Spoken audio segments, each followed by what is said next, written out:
Hello dear student, again good morning in the class of SMDT physics. आज जो अपन topic पढ़ेंगे उसका नाम है कंजर्वेशन ऑफ एंगुलर मोमेंटम, अर्थात कोणीय संवेग का संरक्षण। देखिए, ये कोणीय संवेग का संरक्षण है जो हम टॉपिक में पढ़ेंगे, उसका नाम है केंद्रीय बल। अर्थात इस टॉपिक को अपन यह भी कह सकते हैं कि प्रूव करो कि केंद्रीय बलों में जो कोणीय संवेग रहता है वो क्या रहता है, कंजर्व्ड रहता है, अर्थात संरक्षित रहता है। देखिए, अपन संरक्षण तीन चार चीज़ों का जानते हैं। एक तो जानते हैं अपन ऊर्जा का संरक्षण, संवेग संरक्षण। आज अपन जो पढ़ेंगे वो पढ़ेंगे कोणीय संवेग का संरक्षण। वो पढ़ेंगे किसमें? Again angular force, central force में, अर्थात कोणीय बल में। ठीक है, तो देखिए ये टॉपिक स्टार्ट करने से पहले अपन वापस चलते हैं जो हमने प्रीवियस टॉपिक को जहाँ से छोड़ा था वहीं से अपन क्या करते हैं, थोड़ा सा डिस्कस करते हैं। उसके बाद अपन ये स्टार्ट करेंगे कि भाई कोणीय संवेग का संरक्षण कैसे होता है। ठीक है, तो देखिए हमने एक इक्वेशन बनाई थी, किसमें?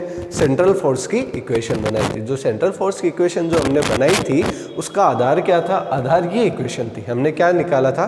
पहले अक्ष के कोऑर्डिनेट लिए थे। आपको थोड़ा सा याद हो तो मैं थोड़ा सा बताऊंगा, लेकिन यहाँ पे देखिए अक्ष को लिया था हमने r cos थीटा और y को लिया था हमने r sin थीटा। फिर दो बार डिफ्रेंशिएट किया था विथ रिस्पेक्ट टू t, और उसके बाद हमने क्या कर लिया था, यहाँ पे r और थीटा में क्या बना ली थी, इक्वेशन बना ली थी। फिर आपको थोड़ा सा याद हो तो हमने दो प्रकार के सदिश माने थे, एक त्रिज्य सदिश और एक दूसरा कोणीय सदिश। त्रिज्य सदिश की अपन बात करें तो i cos theta plus j sin theta, और थीटा को हमने माना था minus j cos theta plus i sin theta, ऐसा कुछ करके, है ना। तो देखिए यहाँ पे वो जो r और थीटा मतलब तो त्रिज्य और कोणीय सदिश निकाले थे उसकी वैल्यू हमने यहाँ पे पुट की थी और हमें क्या मिली थी, ये इक्वेशन मिली थी। देखिए इस इक्वेशन को हमने अगेन क्या किया था, मल्टीप्लाई किया था। किससे? m से। किससे? m से, मतलब दोनों तरफ m से क्या किया था, मल्टीप्लाई। देखिए अपन जानते हैं कि जो सेंट्रल फोर्स होता है ना, F ऑफ R, वो फंक्शन किसका होता है? वो होता है फंक्शन F ऑफ R के। दैट मीन्स वह है केवल और केवल फंक्शन होता है R का। It is function of R। ठीक है, अब बताइए R के फंक्शन में थीटा तो नहीं आता।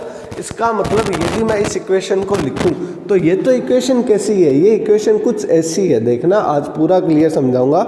A of R A cap और A थीटा क्या है, थीटा केप। इसका मतलब समझिए कि भाई जो हमने त्वरण को बनाया, ठीक है, उसमें क्या आ रहा है, AR, अर्थात रेखीय त्वरण भी है और कोणीय त्वरण है। दोनों का क्या है, मिश्रण है। ठीक है, तो देखिए दोनों कंबाइंड है। इसका मतलब यदि मैं यहाँ पे m से जब गुणा करता हूँ, देखिए ऊपर मल्टीप्लाई किया हुआ है, ठीक है, मैं बस एक्सप्लेन कर रहा हूँ m और m से, तो ये जो फोर्स बनेगा वो किसका फंक्शन बनेगा, F ऑफ R के, और ये जो फोर्स बनेगा वो किसका फंक्शन बनेगा, F ऑफ थीटा के।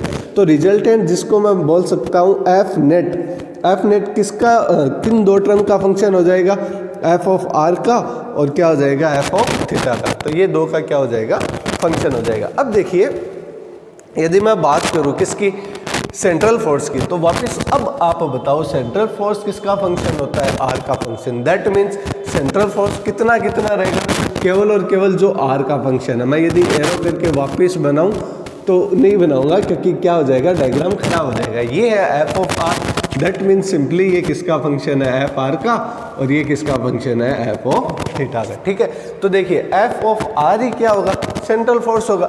इसका मतलब मैं बोल सकता हूँ F सेंटर, क्या बोल सकता हूँ, या F सेंट्रल फोर्स। ये लीजिए F सेंट्रल फोर्स कितना हो जाएगा, nothing but this M multiply by d square R upon dt square minus R d theta by dt। आप भी प्रूव कर चुके हो इसको, है ना, होमवर्क जो दिया था उसमें। ठीक है, तो ये किसका फंक्शन हो गया, F ऑफ R, किसका फंक्शन हो गया, M दिस। ठीक है, अच्छा एक बात बताओ, सेंट्रल फोर्स है, सेंट्रल फोर्स में क्या नहीं आता, R तो आता है, क्या सेंट्रल फोर्स में थीटा आता है? नहीं जी, सेंट्रल फोर्स में थीटा नहीं आता। तो अब यदि सेंट्रल फोर्स में थीटा नहीं आता तो दैट मीन्स यहाँ पे जो थीटा की टर्म है उसका मान कितना होगा, समझ पा रहे हो?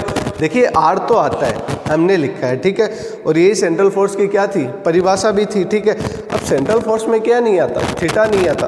तो थीटा नहीं आता, इसका मतलब F ऑफ थीटा की वैल्यू कितनी हो जाएगी, 0। F ऑफ थीटा की वैल्यू कितनी हो जाएगी, 0। दैट मीन्स यहाँ पे कौन सी टर्म 0 बन जाएगी, आप देख के बताओ। यहाँ पर ये वाली दैट मीन्स ए थीटा ये वाली टर्म क्या हो जाएगी 0। क्यों? क्योंकि अपन जानते हैं कि सेंट्रल फोर्स में क्या नहीं आता, थीटा नहीं आता। तो एफ थीटा और थीटा के कौन सा, ये M multiply by R D square R by D T square, और फिर क्या हो जाएगा यहाँ पे प्लस, एक बार के लिए इसको मिटा देते हैं ना, ताकि क्या करें अपन कंटिन्यूअस बना सके। इसको ऊपर लिख देंगे है ना जब जरूरत रहेगी। देखिए M R D square theta by D T square, again कितना हो जाएगा 2 डी आर बाई कितना हो जाएगा डी टी, और ये हो जाएगा डी थीटा बाई, अरे बाप रे, D theta by D T. ये लीजिए डी थीटा बाई कितना हो जाएगा डी टी, ये लीजिए ब्रैकेट आ जाएगा और आगे क्या आ जाएगा थीटा कैप आ जाएगा। ठीक है, अब एक बात बताइए, अब जो हमारा टॉपिक है हमने हेडिंग क्या डाली, हमने डाली कोणीय संवेग का संरक्षण। किसका? कोणीय संवेग का संरक्षण। तो आप बताओ इसमें थीटा की वैल्यू कितनी होगी 0। क्यों होगी? क्योंकि सर सेंट्रल फोर्स किसका फंक्शन होता है आर का। अब थीटा आ गया तो वैल्यू कितनी होगी 0 होगी। तो इसका मतलब ये टर्म क्या हो जाएगी 0, ये टर्म 0 होगी। That means M R D square theta by D T square, और फिर क्या हो जाएगा प्लस 2 डी आर बाई कितना हो जाएगा डी टी, और D theta by D T, इसकी वैल्यू कितनी हो जाएगी 0। अब ये यदि 0 है तो देखना इस पूरी टर्म को मैं एक चीज़ लिख सकता हूँ किसमें, डी बाई डी टी, और क्या लिख दूंगा M R square D are by D T, M R square D are by D T, और बराबर कितना लिख दूँ 0। तो ये और ये टर्म क्या बन जाएगी, सेम बन जाएगी। देखिए कैसे बन जाएगी, d are by D t नहीं, d theta by D t लिख देते हैं। यहाँ पे क्या हो जाएगा d theta by d. Equation नाम दे देते हैं, जैसे मान लीजिए हमने इसको इक्वेशन दे दिया, कोई भी आप बनाना चाहो तो D theta by D T, इसको आप सुंदर सा कोई इक्वेशन दे दीजिए। जैसे मान लीजिए स्मॉल ए हमने क्या दे दिया, इक्वेशन दे दिया। ठीक है, स्मॉल ए इक्वेशन को दोनों तरफ किससे मल्टीप्लाई करवाने पर, आर से गुणा करवाने पर। अब देखिए यहाँ पे स्पेस नहीं है, बट इसका मैं यहाँ पे लिख दूँ स्मॉल ए इक्वेशन को आप किससे गुणा करवा दो, आर से। तो देखिए आर से गुणा करवाओगे तो आर गुणा आर कितना हो जाएगा आर स्क्वायर, यहाँ पे कितना हो जाएगा 2r, और 0 से r को गुणा करवाओगे तो 0 गुणा r कितना हो जाएगा 0 हो जाएगा। दैट मीन्स ये टर्म किस में कन्वर्ट हो जाएगी आर स्क्वायर में, और यहाँ पे 2r आ जाएगा, और यहाँ पे अगेन कितना बच जाएगा 0 ही रह जाएगा। कितना रह जाएगा 0 रह जाएगा। अब देखिए इस इक्वेशन को मैं लिख सकता हूँ, आप बताना ये बात सही है या नहीं, D by D T M R square, और मल्टीप्लाई कर दूं मैं किससे, D theta by D T, और बराबर में 0 तो है ही है, तो 0 तो लिख दिया।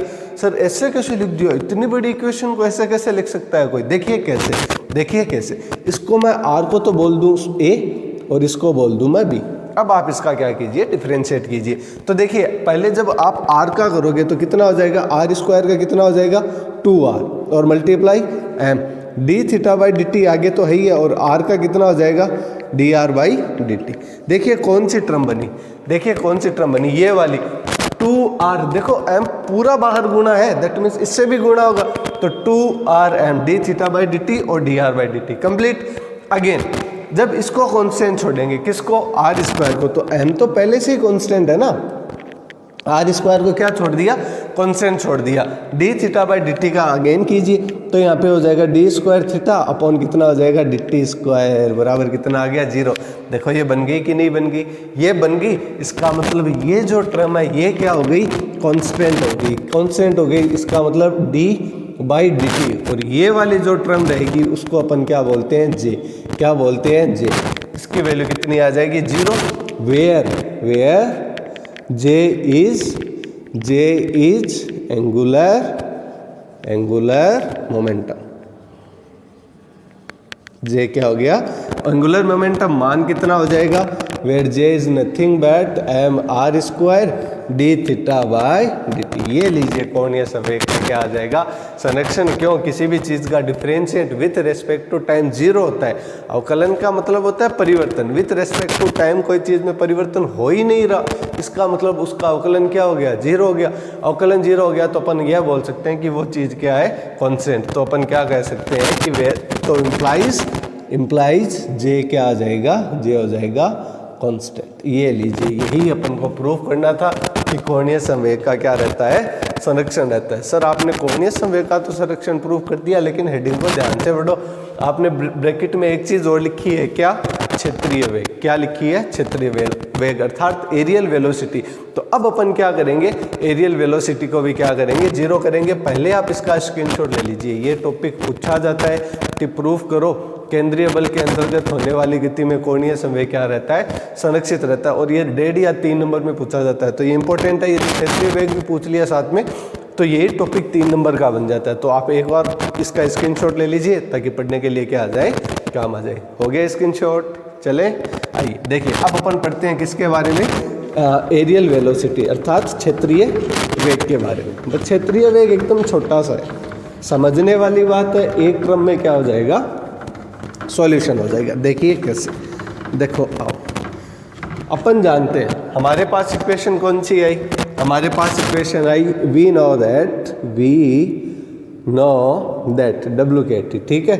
एक WKT अप्रोक्सीमेशन भी तो है ना, dy/dt कितना हो जाएगा, mr², कितना हो जाएगा, mr² d थीटा बाई कितना हो जाएगा, dt, और बराबर कितना आ गया, 0। इस इक्वेशन को आप मल्टीप्लाई करवा दीजिए 1/2m से। दोनों तरफ क्या करवाना है आपको, मल्टीप्लाई करवाना है, ठीक है भाई। इसको इक्वेशन सुंदर सा बोल दीजिए, स्मॉल v को 1/2m से मल्टीप्लाई करवाने पर, तो जब अपन मल्टीप्लाई करवाएंगे 1/2m से तो ये हो जाएगा d/dt, तो ये हो जाएगा half of r² d theta by dt हो जाएगा, और यहाँ पे हो जाएगा 0, और इसको अपन बोलते हैं क्या, रेडियल वेलोसिटी अर्थात क्षेत्रीय वेग, जिसको आप रिप्रेजेंट कर सकते हो s से। तो ds/dt क्या हो जाएगा, 0।